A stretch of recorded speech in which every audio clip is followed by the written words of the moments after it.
आज हमारे साथ जुड़े हुए हैं शरद शुक्ला जी। तो हम आपसे ये पूछना चाहते हैं, आजकल जो युवाओं के बीच में नीला ड्रम और सीमेंट का जो भय बना हुआ है, इसके बारे में आप क्या कहना चाहेंगे? जी, बड़ा अच्छा सवाल है। और काफ़ी इंस्टाग्राम, सोशल मीडिया पर रील आती जा रही है कि नीला ड्रम अगर कहीं घर में है तो उसको मार्केट में बेच दीजिए या फेंक दीजिए, क्योंकि अभी एक हाल में ही मेरठ में घटना हुई है।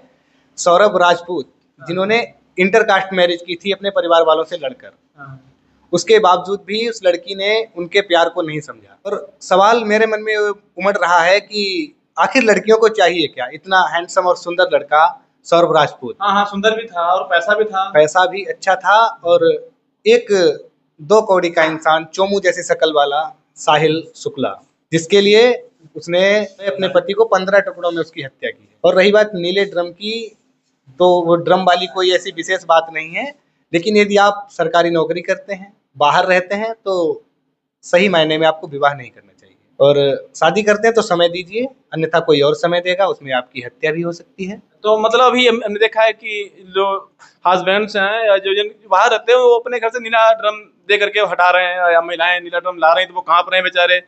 तो ये क्या नीला मतलब ड्रम से भय है या महिलाओं से भय है? भय महिलाओं से है, भय है उन लड़कियों से जो पैसे के लिए किसी और को अपना मानती हैं और अपनी शारीरिक ज़रूरत के लिए किसी और को अपना मानती हैं। पहले जो लड़कियां होती थीं, वो हर चीज़ एक ही लड़के में देखा करती थीं, और अब उनको फिजिकल के लिए कोई और चाहिए, फाइनेंशियल के लिए कोई और चाहिए, और अच्छा दिखने के लिए कोई और चाहिए, मार्केटिंग के लिए कोई और चाहिए। ये अब मोस्टली हो चुका है लड़कियों में कि उनको इस तरीके से रहना है।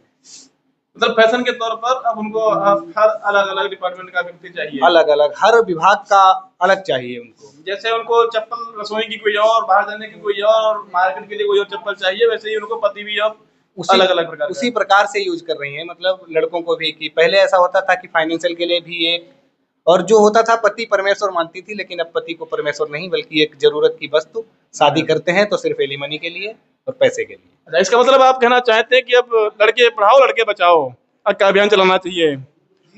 देखो, एक हमने पढ़ा था कहीं, कोट इंस्टाग्राम पर ही पढ़ा था कि जब औरत आजाद हुई तब पता चला कि समाज इन्हें घरों में क्यों रखता था। मतलब जब से सोशल मीडिया उनके हाथ में आया है, उन्होंने अपने सारे रंग दिखाना शुरू कर दिया है। विशेष अधिकार जब से मिला है, सोशल मीडिया तो नहीं कहूंगा, लेकिन जब से विशेष अधिकार दिया गया है स्त्रियों को, तब से उन्होंने अपने विशेष अधिकार का गलत ही फायदा उठाया अधिक तौर पर।